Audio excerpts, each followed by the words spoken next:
This month on Kababayan Today, we are commemorating Asian Pacific American Heritage Month, a time when we can reflect on the history and culture of our Asian American and Pacific Islander communities. Filipinos in the U.S. inhabit a unique space within and among these communities because we have links to people in both continental Asia and island nations across the Pacific. These links were forged centuries ago, long before we ever particularized ourselves as Filipinos, Hawaiians, or Chamorros. It all began when we were Austronesians.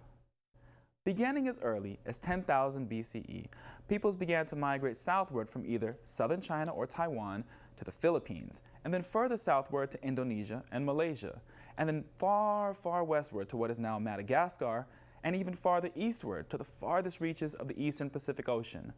This was the widest expanse of territory populated by peoples of a common culture in early human history. These seafaring, ocean-taming globetrotters were the Austronesians, the prehistoric ancestors of peoples from Madagascar to the Philippines to Micronesia to Hawaii. They were our mother peoples. It is difficult to generalize about such a geographically dispersed, culturally diverse grouping such as this. Note, for instance, the differences between Samoans, Malaysians, and Maoris today.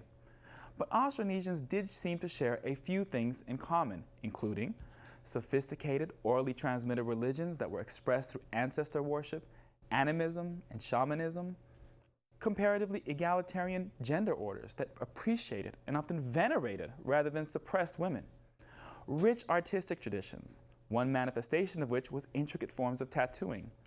And of course, they were probably the greatest prehistoric seafarers in early history because they could interpret the way the waves hit the shore, how humid the air was, and the position of the stars in the sky to find a way to the next destination.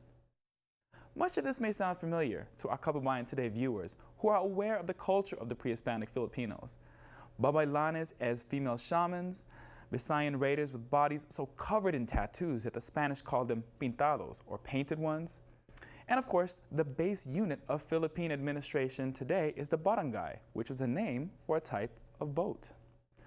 Over the course of centuries, pre-Hispanic Filipinos continually refined and remade their Austronesian culture, all the way up to and even after the arrival of the Spanish in 1521. Indeed, it's more correct to call Filipinos before 1500 Austronesians because, culturally speaking, that's what they were. What the history of our Austronesian ancestors shows us is that while the term Asian Pacific American is itself fairly new, peoples all across Asia and the Pacific have something of a common history. This was true in a place like the Philippines just 1,000 years ago, just as it is today in a place like the U.S., where the great-great-great-great-grandchildren from all across Austronesia live today.